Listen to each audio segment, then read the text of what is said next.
This is the easiest method to add raindrop or water drop effect on glass. You just need only one layer and one effect. So let's see how it's done.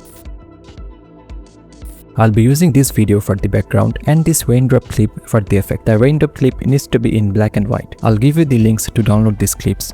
Turn off the visibility of the water layer. We don't need to see it.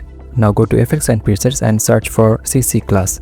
Apply it to the background layer. From Effect Controls, set the bump layer to water layer, which is the water texture. Select the lightness channel from Property. Reduce the softness. Set a very low number. It will give the water texture a sharper look. Set the height to around 30 to 40. It controls the height of the bump. Set the displacement to around 150. When you see something through a glass window with water drops in it, things get distorted. These values can be different for your videos, so play with these numbers. Now if I play, you can see the water or raindrop effect. There are some paid plugins for water drop effect, or we can go much complicated process to get a more realistic water drop effect, but this is the easiest way.